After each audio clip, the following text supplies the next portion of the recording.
Good evening and welcome to 2016's ILFL Soccer Night. Good evening to you. I hope you guys have enjoyed the holidays that you've had. We've all put on a few extra pounds and we're here to display them for you on stage. It's a brand new year, it's a brand new start, and we've got new and fresh impetus because we've got a whole mass of projects continuing and starting for the ILFL this year, and I have a heavyweight panel with me tonight, literally and metaphorically, to discuss what's going to take place. So, from my extreme left, I've got our chairman, cameraman, I've got Rashid Ali, and I've got representatives from Northampton and Milton Keynes to talk about the UK BFC Championships. So that's the UK Bangladeshi Football Championships 2016, which is going to take place where? That's what we're here to discuss. But before we do that, cameras, welcome. We haven't shared the podium for a little while. 2016, we're looking forward to it? We always do, David. I mean, each year gets bigger and better, and you know, it's like a business really. You know, where you come in, you set up, and you expect the next year to be bigger and better. It's a bit like that on a voluntary basis. You know, we come, we expect it, we know it, and it delivers without saying too much about it. So we know 2016 is going to be a huge, massive year. Each year from 3 years ago, every year has been a development for us, upward and onward. And you know, it's with partners like MK Galacticos and Chapla Football League that we can go places, really. Okay then, thanks very much guys. Rash? Before we continue, Dave, I must tell you some news. I'm sure you probably know, and I know the people in the football world know. There's been a massive news in the social media. It was from one of our member clubs, Tams FC, who was the chairman, Nurul, who's also the vice for ILFL. One of his players actually got selected. Randall Williams is actually got selected by Crystal Palace, a Premiership team. Now, I have to, for the viewers' sake, let everyone know this is a non-league team player from non-league team made it to the Premiership, not Division League 2, League 1 or Championship, but Premiership. 9 levels. Yeah, so that is a massive news. So congratulations to Nurul and Tams FC for making that happen. I'm sure if he was anyone else, they'd be jumping on the rooftop, shouting everyone. But being a humble guy, he's kept it quiet. But we just wanted to make sure that everyone knew and congratulate Nurul and Tams FC for this brilliant, unbelievable news. It is indeed, and it was something that I was going to turn to. Well, we've heard many stories and we've spoken about it on this platform many times about commitment, dedication, hard work, and having a vision and a dream, which is not only what ILFL has, but also you individually out there who take part, the players, the clubs, the members, the officials, all of those who run around it. You'll hear them say even on a Saturday evening, right down to the tea lady, well done to everybody who's worked hard, and particularly to Randall himself, who without his own dedication could not have got where he has. So well done to you, well done to Tower Hamlets FC, and to all those of you out there continuing down that path. There's hope for you as well. And as I turn, it kind of leads me and links me into you guys. You've been here many times and we've spoken about the projects that you yourself involved in, and you have your own levels of success with your clubs and the players that take part. I think this year it's been a pinnacle year from where we've come from, especially 2 years ago from where you set up. Likewise, we've got some great news as we speak. Our special one, who all we know as Alom, he's at Barnet FC tonight. We've got 5 of our under-15s on trials there. They had the trials yesterday, and I think 2 or 3 of them been selected to play against West Ham as a friendly tonight. So it just goes to show, look, it's, you know, if you do the things right, correctly, you have the correct structure in place, like Tower Hamlets do, you know, things happen, and it's all to do with the people behind the scenes that make it happen. And I know Cam was by there, I can't praise him enough for some of the stuff he does with the IFL, but you know, it's all about the voluntary commitment, the hard work and dedication of all those coaches, and that's what you get people actually making it to places. Success breeds success, and the more people like these guys around me mix with each other, the more it rubs on each other, and who knows who could be successful this year. It could be you. One of the things that we are here to talk about, like I said, is the promotion of the UK Bangladeshi Football Championships 2016. And it's sort of like a split program, if we like. We've got group stages taking place in one city, and then we've got a final taking place in another town. And I'm going to go right up to the very end. I didn't forget you, guys. No, that's fine. You carry on. I didn't forget you because you're the main man. Well, do you know what? Because you have the very glamorous title of public relations. Well, that's just a title. Otherwise, I'm known as Aziz. To everyone else, anywhere in England, I'm known as Aziz. Yeah, we all Nothing know you else, as Aziz. not So public tonight, relations. for the purposes of all those out there watching in TV land, Mr. Public Relations, what can you tell us about the upcoming 2016 championships? Well, as Kamruz Bhai and my other brothers have said, it is a big tournament. They started 3 years ago, and from what I can see, every year is going up and up and up. So this year, what I thought, they invited me and I thought they want something different. Every final's always been held at either Premiership clubs or Championships club. I thought, let me bring something different to them.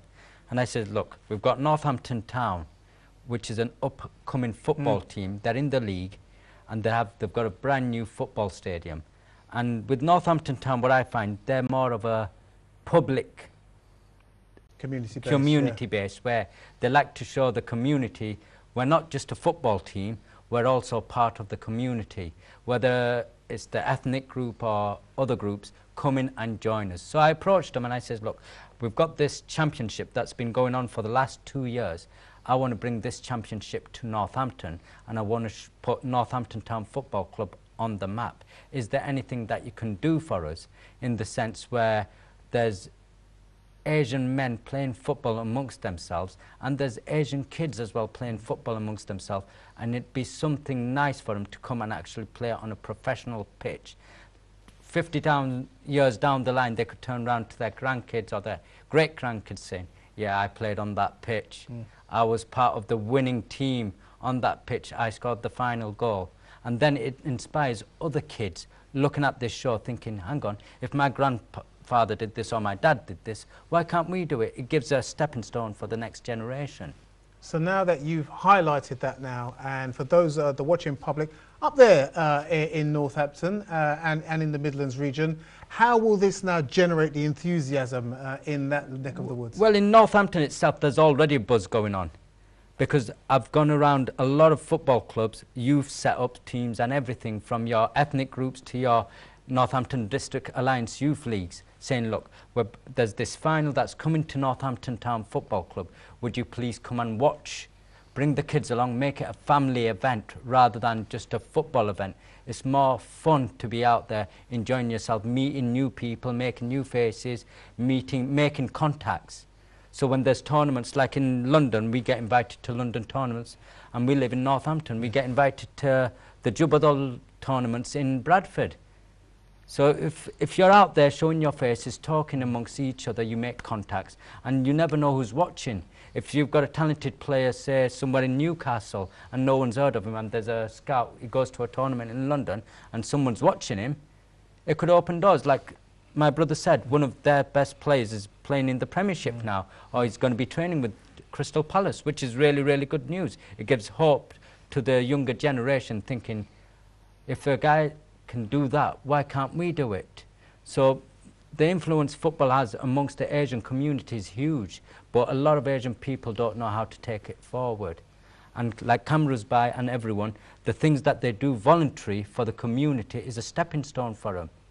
And hopefully one day we will see a young Bangladeshi Asian guy playing in the Premiership, because at the moment it's not happening. Rash, London Tigers are the current UK BFC champions. As a London-based club, and I know the London-based teams do send a contingent there, you know, 2, 3, 4 teams sometimes get involved. Do you think in London the enthusiasm is there and the appetite for the UK BFC as much as it is for some of the other towns where they don't have the resources like we have in London? I think it is. I think it's more to do with bragging rights. This is a tournament when you can say, if you win it, you can say you're the best Bengali team in UK, because the teams representing from each town throughout the UK. Yes, we have 3 teams from London, but the rest of the teams are from different parts of the country. So for me, it's a bragging right to say, this year we are the champions. London Tigers obviously can say that, and Bradford did it the year before, Yorkshire did it the year before. It's a bragging rights. Who doesn't want to be the best Bengali national team in UK? For me, I know one of my teams are entering. I have to win this. This is the tournament. It's a national tournament. And as the brother said, I think what's enjoyable is when we first do the group stages, we get to see all the other brothers from different towns and cities, etc. You do talk, get to know, networking, etc. And it's a fun day. But I think the key thing is winning the tournament. For me, it's all about winning because bragging rights. It's all about winning and bragging rights. So let me bring it on to a lighter note now, guys, because Beaumont, your team, took part last year. Semi-final. Quarters. Oh, you got to the semi-finals. Semi-final. Got it, yeah. Semi-final, lost to Luton. Just lost but to beat Luton. Northampton in the quarterfinals by a goal to nil.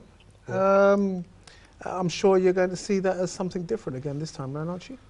Hopefully we will. I think Northampton Town's progressed a lot further than last year. You'll be seeing a lot of interesting faces that will be going places very, very soon. There we go. I don't want to say Let me much. say something here. Elaborating on what you guys have said, what has the UK Barnsley Championship brought to the community? Since it started 2 years ago, I can proudly say, as a community, as an organisation, we have influenced a massive participation all across the country. Northampton Town themselves, the Jumeirah team, came about straight after the UK Championship. They've thought that this is a competition that we need to go and win, and they've formed a team, a club, and they've continued on from that success, and they've been training. Now they're playing in a professional league, so a grassroots league every Saturday, and as a Bangladeshi team, just so they can compete in this tournament. The guys in Yorkshire and things like that, they went back and they started setting up their youth tournaments. Indeed, yeah. This year, we're going to see a lot of young faces coming in, and I think that is a testament to the hard work our three organisations have done to put that structure into place. I think that's where I was trying to lead it, and in the fact that, you know, Beaumont played Northampton, Beaumont beat Northampton. I think the scoreline was It was close. I don't think they beat us. I think it was very close. On that, no, I think what advantage London teams have, I think they seem to be more favourites. I think a lot of teams. Do we still think that? I think a lot of teams want to beat a London team. I think they find it's a challenge for them, and I think for London teams, it's a proof to point we're still ahead of you guys. But I think it's an open tournament. It's anyone's. On the day, depends on who turns up, how much passion, how much drive you have, how badly you want it. I think it comes down to Luton are very good on that day, and hence they got to the final. So I have to give credit to Luton. Tigers, because they were hurting from the year before, I think they had that bit more in the final. But I think on the day depends on the squad, the people that turn up, and the drive they have on the day. But I think everyone's got a chance. It's an open tournament. Yes, I think the teams from outside London like to beat London teams, and vice versa. We like to beat teams from outside London to show them, you know, who's the boss, superior. Or I don't want to say who's the boss, but it's nice to have that competition. Of course it is. And I think we're going to put a bit more flesh on the bones regarding the tournament structure itself.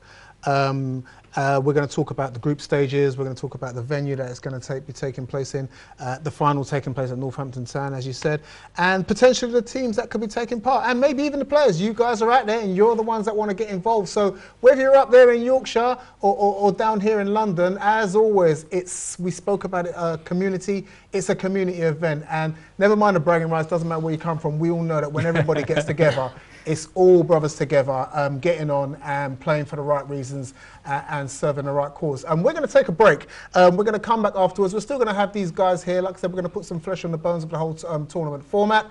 Rash will still be here as well, so we'll wind him up a little bit more, and we'll see you after this short break.